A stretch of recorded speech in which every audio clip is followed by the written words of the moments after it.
are. It's the morning of November 11th. It's like 32 degrees.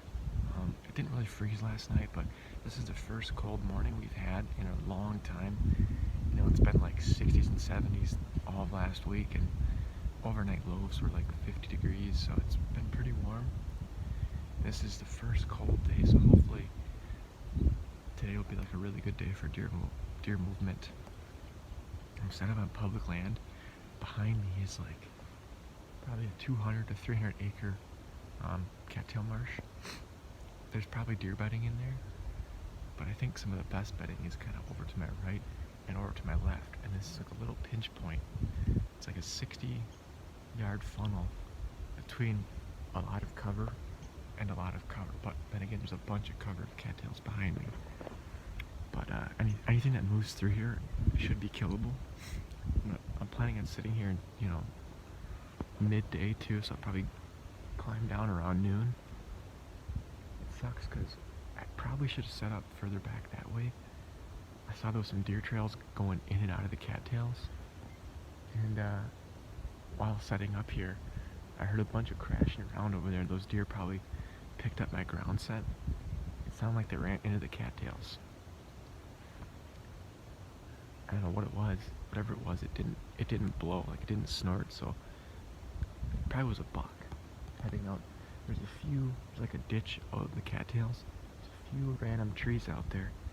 I remember shed hunting. There was like a lot of rubs out there and stuff, so I bet you something nice is bedding out there.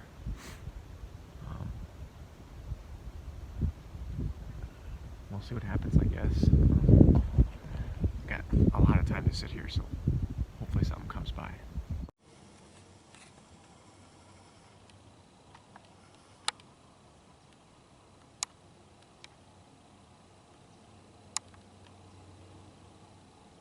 That's a nice buck. There was just 6 does and fawns. I ran through that field about 30 seconds before I saw him come through. That was a definite shooter. I probably have pictures of that one. That's good to know that he's just right over there now. Maybe he might work this way later in the morning. I doubt it though. I mean, all those does were mingling around out there for like the first 15 minutes of light. I could kind of see them. I couldn't tell what they were. I didn't see any big racks, but I saw a rack on that buck chasing them there.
this that big buck chasing like six. It was like a pack of like 6 does.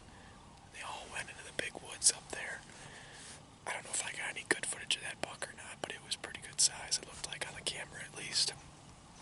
And then there was that little spike that came into 20 yards right out in front of me here. He came from the cattails, or from, I don't know where he came from. And there was that doe, like a medium-sized doe that went into the cattails. And then just now, like at 11 o'clock, there was like that fork buck that came out of the cattails. Well, we'll see what happens. This is a pretty unpressured area, so I'd like to get back in. Maybe not to this exact same spot. I'm either going to hunt here tonight, or I'm not sure where I'm going to hunt tonight. But yeah, this is a pretty good spot. I usually don't see this many deer, especially on public land. Well, I guess that buck and those deer, they run the private, but it's all in the same area. This whole area is pretty unpressured, so yeah, we'll see what happens. I might include another hunt in the same video, so